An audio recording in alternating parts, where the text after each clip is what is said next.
বছর জুড়ে প্রবাসী আয়ে স্বস্তির হাওয়া। চলতি অর্থবছরের ৯ মাসে রেমিটেন্স রেকর্ড $২১.৭৮ বিলিয়ন। এদিকে রেমিটেন্সের আকার বাড়ায় বাড়ছে রিজার্ভ, ফলে বৈদেশিক মুদ্রার বাজারে চাপ ও তারল্য সংকট কমছে। সহজ হচ্ছে ঋণপত্র খোলা, পণ্য সরবরাহ ও দাম নিয়ন্ত্রণে। স্বর্ণের বাজার এদিকে বিশ্বজুড়ে অস্থিরতা, যার খেসারত পোহাতে হচ্ছে বাংলাদেশেও। জানাবো এসবের বিস্তারিত। অন্যদিকে আন্তর্জাতিক বাজারে চালের দাম বেশি হওয়ায় দেশের বাজারে আমদানিতে প্রভাব পড়ছে কম। আলোচনা করব দেশের শেয়ার বাজারে বিনিয়োগ লেনদেন নিয়েও। থাকছে বন্দর ও হাটের খবর, সপ্তাহ শেষের ভাগশেষ আয়োজনে। আপনাদের সাথে আছি আমি তানজিম শাফিন। চলতি বছরের ১২ এপ্রিল পর্যন্ত দেশে রেকর্ড $২২.৮৩ বিলিয়ন রেমিটেন্স এসেছে। শুধু মার্চ মাসে এসেছে $৩.২৯ বিলিয়ন। রেমিটেন্সের বৃদ্ধি বৈদেশিক মুদ্রার বাজারে চাপ যেমন কমাচ্ছে, তেমনি তারল্য সংকট কাটাতে সহায়তা করছে। আমরা একটু পরিসংখ্যান থেকে দেখে নিতে পারি।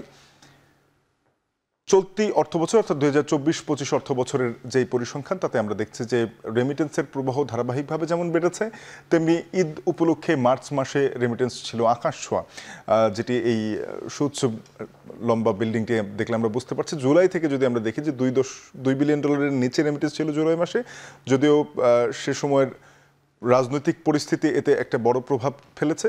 পরবর্তীতে আগস্ট থেকে আমরা রেমিটেন্সের যেই গতি দেখছি সেটি আশাব্যঞ্জক এবং সেটি বলে দেয় যে বাংলাদেশের অর্থনীতিতে রেমিটেন্স কত বড় জায়গা নিয়ে আছে। সেপ্টেম্বর মাসে $2.4 বিলিয়ন, অক্টোবরেও কাছাকাছি, নভেম্বরে 2.19, ডিসেম্বরে $2.63 বিলিয়ন, জানুয়ারিতে 2.18, ফেব্রুয়ারি মাসে $2.5 বিলিয়ন বেশি, মার্চ মাসে 3.29। দেশের ইতিহাসে সর্বোচ্চ রেমিটেন্স এটি, যেটি মার্চ মাসে $3.29 বিলিয়ন। এরপরে এপ্রিলের প্রথম 12 দিনেই $1 বিলিয়ন বেশি রেমিটেন্স এসেছে।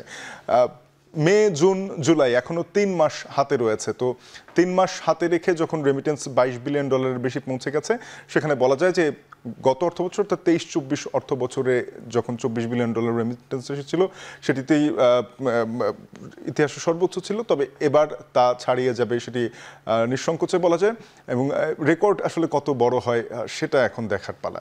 তো রেমিটেন্সের আকার বাড়ার ফলে রিজার্ভ বাড়ছে। সবশেষ তথ্য অনুযায়ী বাংলাদেশ ব্যাংকের বৈদেশিক মুদ্রার রিজার্ভ ছাড়িয়েছে $26 বিলিয়ন।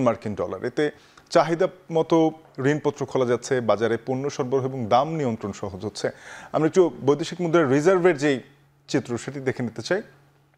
আমরা দুটি পদ্ধতিতে, অর্থাৎ মোট রিজার্ভ বা গ্রস রিজার্ভ দেখতে পাচ্ছি, এবং আমরা দেখতে পাচ্ছি IMF এর সুপারিশকৃত BPM-6 পদ্ধতিতে রিজার্ভ। আমরা চলতি এপ্রিল মাসের পরিসংখ্যান দেখছি $26.39 বিলিয়ন গ্রস রিজার্ভ রয়েছে, যেখানে BPM-6 পদ্ধতি রয়েছে $21.11 বিলিয়ন। অর্থাৎ মার্চ মাসের থেকে এপ্রিল মাসে রিজার্ভ ইতিমধ্যেই আমরা দেখতে পাচ্ছি যে $1 বিলিয়ন মতো বেড়েছে গ্রস রিজার্ভ, এবং BPM-6 পদ্ধতিতেও তেমনটাই দেখা যাচ্ছে। ফেব্রুয়ারি মাসে আমরা দেখছি $26.17 বিলিয়ন গ্রস রিজার্ভ ছিল। এর আগে জানুয়ারিতে $25 বিলিয়ন বেশি ছিল। তো রিজার্ভের বিষয়টি সবসময় আসলে বৈদেশিক মুদ্রার লেনদেনের সাথে সম্পর্কিত, এবং যখন আমরা ভালো পরিমাণে রেমিটেন্স পাচ্ছি এবং রপ্তানি যখন ভালো থাকছে, তখন এই রিজার্ভের বা বৈদেশিক মুদ্রার যে মজুদ সেটি বাড়ছে। এদিকে বিশ্ববাজারে স্বর্ণের দামে অস্থিরতা তৈরি হয়েছে।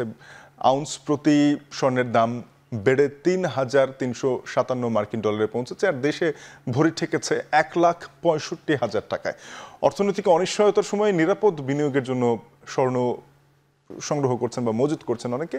আমরা স্বর্ণের দামের যেই চিত্র সেটি দেখে নিতে চাই। স্বর্ণ এমন এক ধাতু যার দাম খুব একটা কমে না, অর্থাৎ যে একবার স্বর্ণে বিনিয়োগ করেছে সেটি পরবর্তী সময়ে তার দাম বেড়েই যায়।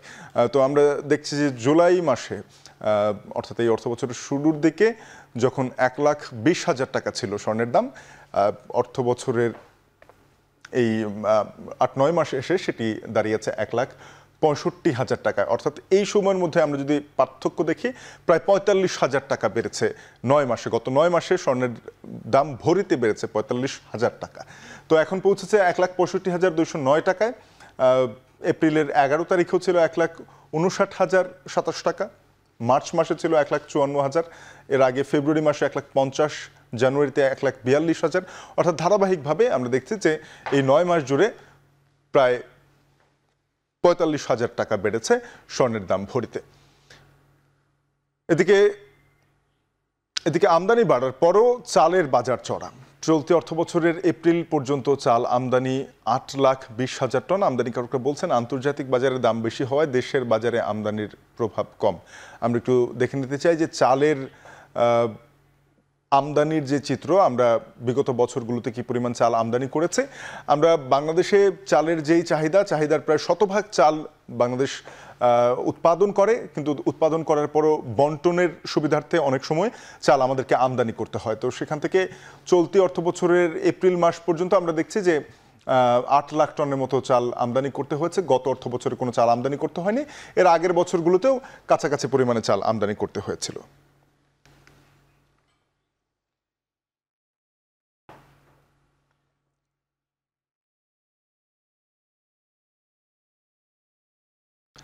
পাকিস্তানের পররাষ্ট্র সচিব আমনা বালুচ ও মার্কিন 2 উপসহকারী পররাষ্ট্রমন্ত্রীর সঙ্গে বৈঠক নিয়ে ব্রিফ করছেন পররাষ্ট্র সচিব জসিমউদ্দিন। আমরা সরাসরি যাব সেখানে।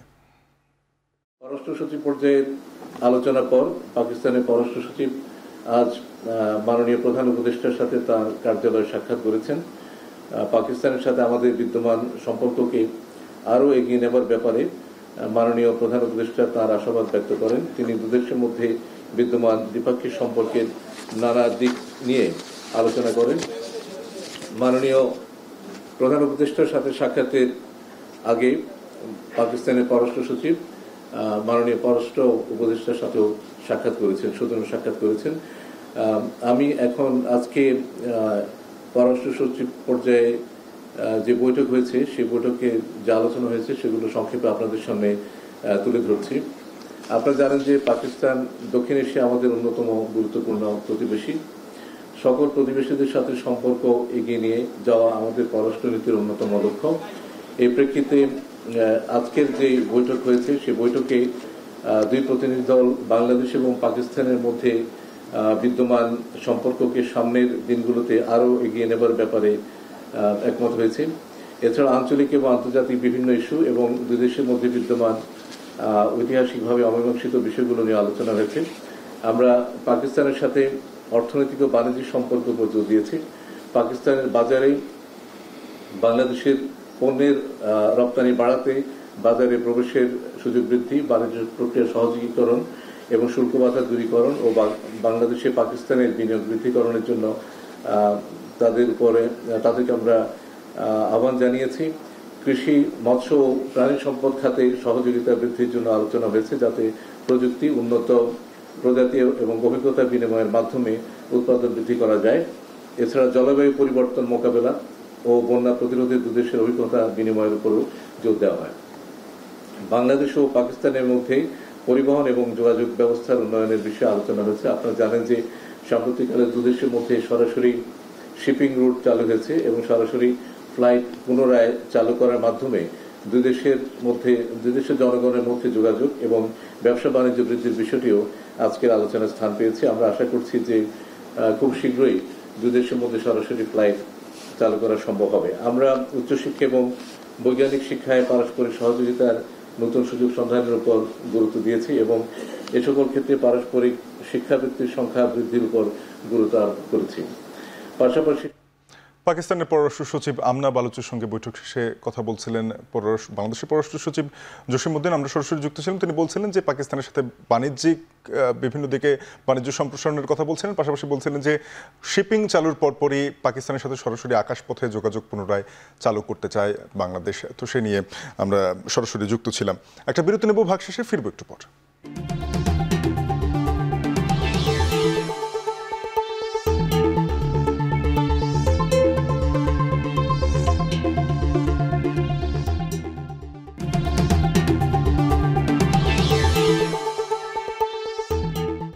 বিরতির পরে আবারও স্বাগত, দেখছেন ভাগ শেষ।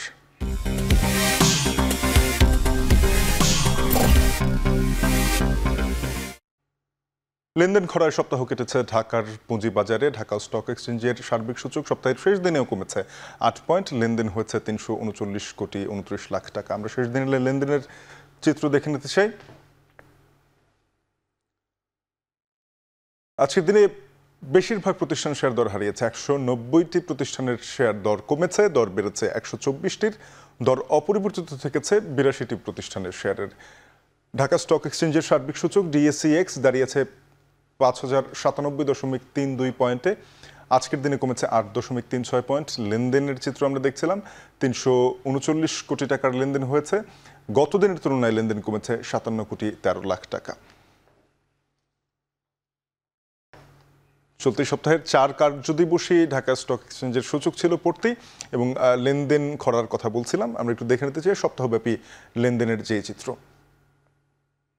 চলতি সপ্তাহে প্রতিদিনই আমরা দেখছি যে শেয়ার বাজারে সূচক কমেছে এবং সপ্তাহব্যাপী ১০৭.৮৯ পয়েন্ট কমেছে সার্বিক সূচক ডিএসইএক্স এবং লেনদেন ৫০০ কোটি অতিক্রম করেনি একদিনও, বরং আমরা দেখছি যে সপ্তাহের শেষ দিকে এসে লেনদেন ৪০০ কোটির নিচে নেমে এসেছে। গত সপ্তাহে আমরা যেটা দেখেছিলাম যে ৩ কার্যদিবসে সূচকের পতন হলেও শেষ দুই কার্যদিবসে কিছুটা ঘুরে দাঁড়াতে শুরু করেছিল এবং সপ্তাহব্যাপী আমরা দেখেছিলাম যে লেনদেন বাড়ছে। সপ্তাহ শেষ হয়েছিল ৫০০ কোটি টাকার বেশি লেনদেন দিয়ে। তবে চলতি সপ্তাহে বিপরীত চিত্র, সপ্তাহের শুরু থেকে ধারাবাহিকভাবে লেনদেন কমেছে। সপ্তাহ শেষে ৩৩৯,২৯,০০,০০০ টাকার লেনদেন হলো। সপ্তাহের শুরুতে যেখানে সূচক দাঁড়িয়েছিল ৫,২০০ পয়েন্টের কাছাকাছি, সেখানে ৫,০৯৭ পয়েন্টে নেমে এসেছে সপ্তাহ শেষে। ভাগশেষে আরও একটা বিরতি নিয়ে ফিরছি, সঙ্গে থাকুন।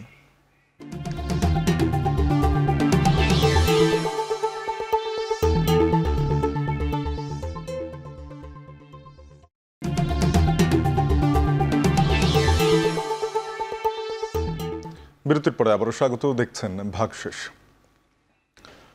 শুল্কমুক্ত চাল আমদানি সুবিধার সময় শেষ হওয়ায় হিলি স্থলবন্দর দিয়ে বন্ধ হয়েছে শুল্কমুক্ত চাল আমদানি। ফলে বন্দরে এবং খুচরা বাজারে বেড়েছে সব ধরনের চালের দাম। প্রকারভেদে প্রতি কেজি চালের দাম বেড়েছে ৪ থেকে ৫ টাকা পর্যন্ত। এই বিষয়ে আরও জানাতে হিলি স্থলবন্দর থেকে আমাদের সঙ্গে যুক্ত হচ্ছেন সহকর্মী সোহেল রানা।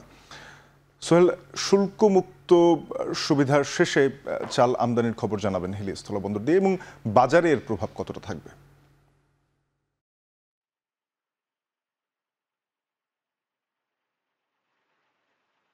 শাপিন, 15 এপ্রিল শুল্কমুক্ত যে চাল আমদানি সেটির সময়সীমা শেষ হয়। এরপর কিন্তু এই বন্দর দিয়ে কোনো প্রকার চাল আমদানি হয়নি। তবে তার আগে যে পরিমাণ চাল আমদানি হয়েছে সেটি কিন্তু বাজারে এখন পর্যন্ত সরবরাহ স্বাভাবিক রয়েছে এবং বন্দরেও কিন্তু অনেকগুলোই চাল বোঝাই ট্রাক অপেক্ষমান রয়েছে বিক্রির জন্য। ব্যবসায়ীরা এখান থেকে আস্তে আস্তে বাজারে কিন্তু বিক্রি করে থাকেন। ব্যবসায়ীরা পাইকারি ব্যবসায়ী কিংবা খুচরা ব্যবসায়ী যারা রয়েছেন তাদের কাছে বিক্রি করে থাকেন এখানকার আমদানিকারকরা। এখন একটি বিষয় হচ্ছে যে ক্ষুদ্র ব্যবসায়ী যারা রয়েছেন তারা অভিযোগ করছেন যে মূলত বন্ধ হলো 15 তারিখে, 2 দিনের ব্যবধানে কেন এত পরিমাণ চালের দাম বেড়ে গেল সে প্রশ্ন কিন্তু তারা রেখেছেন। তারা বলছেন প্রতি কেজিতে প্রায় 4 থেকে 5 টাকা বেড়েছে দাম। এতে সাধারণ ক্রেতা যারা ক্ষুদ্র ব্যবসায়ী রয়েছেন তারা সবাই বিপাকে পড়েছেন। আমি যদি আপনাকে একটু দামের বিষয় বলি, যে সম্পা কাটারি যে চালটি রয়েছে সেটি ৬৬ টাকা কেজি দরে বিক্রি হয়েছিল বন্দরে, সেটি বর্তমানে বিক্রি হচ্ছে ৭২ টাকা কেজি দরে।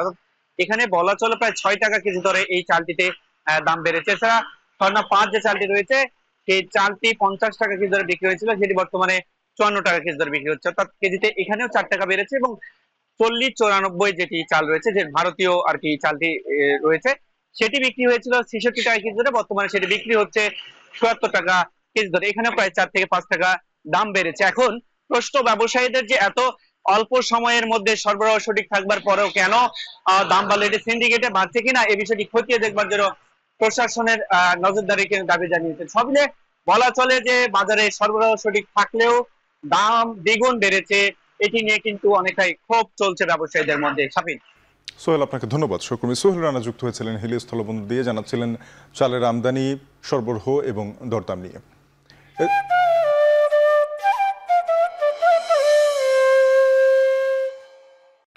এদিকে কিশোরগঞ্জে চলছে 10 দিন ব্যাপী বিসিক উদ্যোক্তা ও বৈশাখী মেলা। বিভিন্ন পণ্যের পসরা নিয়ে উদ্যোক্তারা অর্ধশতাধিক দোকান বসিয়েছেন মেলায়। গ্রামীণ নানা পণ্যের পাশাপাশি বিক্রি হচ্ছে এসব পণ্য। এ নিয়ে আরও জানাতে কিশোরগঞ্জের পুরাতন স্টেডিয়াম থেকে যুক্ত হচ্ছেন সহকর্মী মশিউর কায়েস। কায়েস, জানাবেন মেলায় কি কি ধরনের পণ্য নিয়ে এসেছেন উদ্যোক্তারা, গ্রামীণ কি পণ্য পাওয়া যাচ্ছে, ক্রেতা দর্শকদের ভিড় কেমন দেখছেন?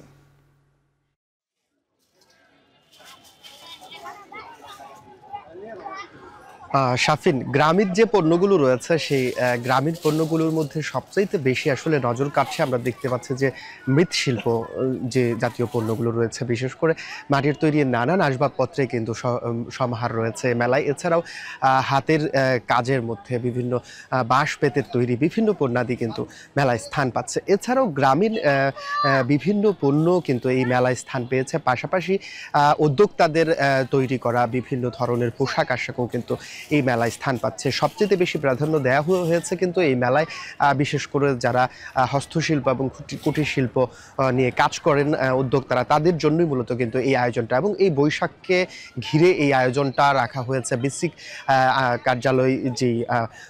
কার্যালয় এই আয়োজনটি করেছে, সহযোগিতায় রয়েছে কিন্তু জেলা প্রশাসক। তারা 10 দিন ব্যাপী মেলাটি আয়োজন করেছে। পহেলা বৈশাখে এই পুরাতন স্টেডিয়ামে উদ্বোধন হয়েছে। আজকে পর্যন্ত আসলে ব্যবসায়ীরা যে বিষয়টি বলছে যে বেচাকেনা প্রথম থেকে বেশ ভালোই বেচাকেনা ছিল, যেহেতু এখানে উদ্যোক্তাদের নানা ধরনের পণ্য রয়েছে এবং সেই সাথে গ্রামীণ নানা পণ্য রয়েছে, সেই কারণে কিন্তু বেচা বিক্রিও ভালো ছিল। তবে গতকাল এবং আজকে কিছুটা বৈরী আবহাওয়ার কারণে ক্রেতা সাধারণের ভিড় কিছুটা কম। তারপরেও আমরা দেখেছি যে সারাদিন ধরে বিশেষ করে দুপুরের পর থেকে ক্রেতাদের আগমন কম থাকলেও কিন্তু আসলে সময় যতটাই গড়াচ্ছে ততই কিন্তু আসলে ক্রেতাদের ভিড় বাড়ছে এবং ক্রেতারা কিন্তু ভিড় করছেন বিভিন্ন পণ্য ক্রয় করার জন্য। তবে মানে এই এখানকার দোকানিরা যে বিষয়টি বলছেন যে এই আয়োজনটিকে নিয়ে আরেকটু প্রচারণার প্রয়োজন ছিল। তো এই ছিল আমার কাছে কিশোরগঞ্জের পুরাতন স্টেডিয়াম থেকে মেলার সর্বশেষ তথ্য। কায়েস, আপনাকে ধন্যবাদ। সহকর্মী মশিউর কায়েস যুক্ত হয়েছিলেন কিশোরগঞ্জ থেকে, জানাচ্ছিলেন বিসিক বৈশাখী মেলা নিয়ে। এদিকে খুলনায় এখনো বাড়তি দামে বিক্রি হচ্ছে মাছ। সরবরাহ কম থাকায় সব ধরনের মাছ কেজিতে বেড়েছে 50 থেকে 100 টাকা পর্যন্ত। সামুদ্রিক মাছ বাজারে নেই বললেই চলে। এই বিষয়ে আরো জানাতে রামিম চৌধুরী যুক্ত হচ্ছেন খুলনা থেকে। রামিম, মাছের সরবরাহ নিয়ে বিক্রেতারা কি জানাচ্ছেন? ক্রেতারা দামে কতটা সন্তোষ প্রকাশ করতে পারছে? শাফিন, মূলত মাছের যে দাম বর্তমানে সেটা কিন্তু অনেকটাই বেশি রয়েছে বাজারে। আজকে আমরা বাজারে এসে যেটি দেখেছি যে সব ধরনের মাছে কিন্তু বলতে গেলে দাম বেড়েছে। আর সামুদ্রিক মাছ এবং চাষের মাছ সব ধরনের মাছে কিন্তু এবার এই সময়টাতে কিন্তু সংকট রয়েছে। তার ফলে কিন্তু বাজারে মাছের যে দাম সেটি কিন্তু ঊর্ধ্বগতির দিকেই রয়েছে। আমরা দেখেছি যে গত ঈদের আগে থেকেই কিন্তু দাম বাড়তে শুরু করে মাছের, কিন্তু বর্তমানে কিন্তু সেই দাম এখনো পর্যন্ত কমেনি, বরং বাড়তে শুরু করেছে। এখানে ব্যবসায়ীরা যেটি বলছেন, মূলত মাছের যে সরবরাহ সেটি কিন্তু বাজারে অনেকটাই কম রয়েছে। বিশেষ করে চাষের যে মাছ সেটি কিন্তু চাষের যে মৌসুম সেটি কিন্তু একেবারে শেষের দিকে, এবং যার ফলে কিন্তু এই চাষের মাছের যে সংখ্যা সেটি কিন্তু অনেকটাই কমেছে বাজারে, এবং সে কারণে কিন্তু সব ধরনের মাছের দাম বেশি রয়েছে। বড় সাইজের যে রুই মাছ রয়েছে বাজারে আজকে, সেই মাছগুলো কিন্তু আজকে প্রতি কেজি 350 থেকে 400 টাকা করে বিক্রি করা হচ্ছে। এর পাশাপাশি কোরাল মাছ রয়েছে, সেটি কিন্তু 600 থেকে 800 টাকা করে প্রতি কেজি বিক্রি করা হচ্ছে। তবে বাজারে এই পহেলা বৈশাখের পরে কিন্তু যে ইলিশ মাছ রয়েছে, ইলিশ মাছের দাম কিন্তু কিছুটা কমেছে। এখানকার ব্যবসায়ীরা যেটি বলছেন যে পয়লা বৈশাখের ঠিক আগে কিন্তু ইলিশের দাম প্রতি বছরই বেড়ে থাকে, এবছরও বেড়েছিল। এবছর বড় সাইজের যে ইলিশ সেটি কিন্তু 3000 থেকে 3500 টাকা বিক্রি করা হয়েছে। প্রায় প্রতি কেজি ইলিশে কিন্তু 500 টাকা করে কমেছে বলে এখানকার ব্যবসায়ীরা আমাদেরকে জানিয়েছেন। তবে ইলিশের যে ছোটো সাইজের যে ইলিশ, সেই ইলিশগুলো কিন্তু এখন বলতে গেলে 1400 থেকে 1500 টাকার মধ্যেই কিন্তু বিক্রি করা হচ্ছে। এর পাশাপাশি বাজারে সামুদ্রিক মাছ বলতে রূপচাঁদা মাছ আমরা দেখেছি, সেটি কিন্তু প্রায় 1500 থেকে 2000 টাকা প্রতি কেজি বিক্রি করা হচ্ছে। সব মিলিয়ে বললে চলে যে বাজার বেশ উত্তাপ রয়েছে। বাজারে এই দাম নিয়ে কিন্তু ক্রেতারাও কিন্তু কিছুটা শঙ্কিত যে বাজারে যেন দাম দ্রুতই কমে আসে, এমন কথাই কিন্তু বলছেন ক্রেতারা। তো শাফিন, এই ছিল আমার কাছে খুলনা থেকে মাছ বাজারের সবশেষ খবর। রামিম, ধন্যবাদ আপনাকে। সহকর্মী রামিম চৌধুরী যুক্ত হয়েছিলেন খুলনা থেকে, জানাচ্ছিলেন মাছের সরবরাহ ও দরদাম নিয়ে। এই ছিল ভাগশেষ আয়োজনে। এখন টেলিভিশনের ওয়েবসাইট দেখতে ভিজিট করুন www.ekhon.tv। যুক্ত থাকুন ফেসবুকে facebook.com/tv.ekhon এবং ইউটিউবে দেখতে ভিজিট করুন youtube.com/c/ekhon tv।